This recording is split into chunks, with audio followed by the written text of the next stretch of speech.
বাংলাদেশ সেনাবাহিনীর কাছে আমি দুঃখিত। আমার কি পোশাক, আমার কি লাইফস্টাইল, এটা না দেখে আপনারা প্লিজ আমার সেনা কর্মকর্তার সঙ্গে অক্ষুব্ধ ভাষা, আক্রমণাত্মক মনোভাব পোষণ করা সে ভাইরাল তরুণী তোপের মুখে। এরই মধ্যে অসামাজিক পোশাক এবং মাদকাসক্ত অবস্থায় তার একাধিক ছবি ও ভিডিও সোশ্যাল মিডিয়ায় ছড়িয়ে পড়েছে।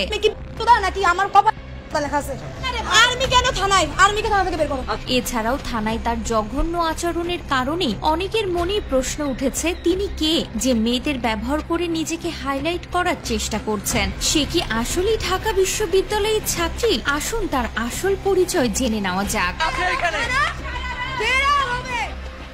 ফারজানা সাথী নামের এই মেয়ে মহিলা নিপীড়নের অভিযোগ নিয়ে শাহবাগ থানায় গিয়েছিলেন। সেখানে তিনি চেয়েছিলেন অভিযুক্তকে থানা থেকে বের করে 10 জন মেয়ে মিলে গণপিটুনি দিতে। এ বিষয়ে পুলিশ তাদের অনুমতিও দিয়েছিল, কিন্তু থানায় ডিউটিরত সেনাবাহিনীর ক্যাপ্টেন গণপিটুনির বিষয়ে রাজি হয়নি। তিনি আইন অনুযায়ী বিচার হবে বলে ফারজানাকে আশ্বস্ত করেন। যে কোনো ধরনের অরাজকতা যেন সৃষ্টি না হয় সে বিষয়ে তিনি খুবই তৎপর ছিলেন।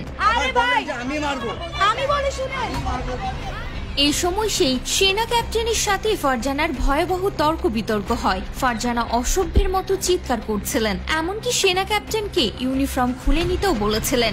এক নাগাড়ে অশ্লীল ভাষায় গালিগালাজ করতে থাকেন। তবে ক্যাপ্টেন আশিক ভদ্রতার পরিচয় দিয়ে পরিস্থিতি নিয়ন্ত্রণে রাখেন। তিনি শান্তভাবে বলেন, আপনি যা বলবেন করে ফেলবেন, কিন্তু ব্যাপারটা এমন নয়। আমার জায়গায় অন্য কোনো সেনা ক্যাপ্টেন থাকলেও পরিস্থিতি আরো ভয়াবহ হতো। ফারজানের চিৎকারের ভিডিও মুহূর্তের মধ্যে সোশ্যাল মিডিয়ায় ছড়িয়ে পড়ে। জানা যায় ফারজানা সাথী ঢাকা বিশ্ববিদ্যালয়ের ছাত্রী নন। তিনি Lalmatia national college of home ইকোনমিক্সের ছাত্রী এবং বামপন্থী রাজনীতির সাথে জড়িত। তার পৈতৃক নিবাস যশোরে। 2023 সালে ফারজানা সাথী সহ 10 জন নারী একই অভিযুক্তের দ্বারা যৌন হয়রানির শিকার হয়েছিলেন। তাদের মধ্যে 4 জন একই সাথে বন্ধুর বাসায় থাকার সময় মাদক সেবন করেন এবং যৌন হয়রানির শিকার হন। এই ঘটনাটি সেই সময় ভাইরাল হলেও অনেকেই এক রুমে ছেলেদের সাথে তাদের স্বেচ্ছায় থাকার বিষয়টি গ্রহণ করেননি। সম্প্রতি ফারজানা সাথী ও তার সাথে এই হয়রানির শিকার হয়েছিলেন। তারা 10 জন মিলিতভাবে অভিযুক্তকে শাস্তি দেওয়ার জন্য থানায় গিয়েছিলেন। এ সময় ফারজানার আচরণ ছিল অত্যন্ত জঘন্য এবং বিতর্কিত। রীতিমতো সভ্যতার সীমা লঙ্ঘন করে তিনি থানায় অশ্লীল ভাষা ব্যবহার করেন এবং চিৎকার করে সেনা ক্যাপ্টেনকে ইউনিফর্ম খুলে নিতে বলেন।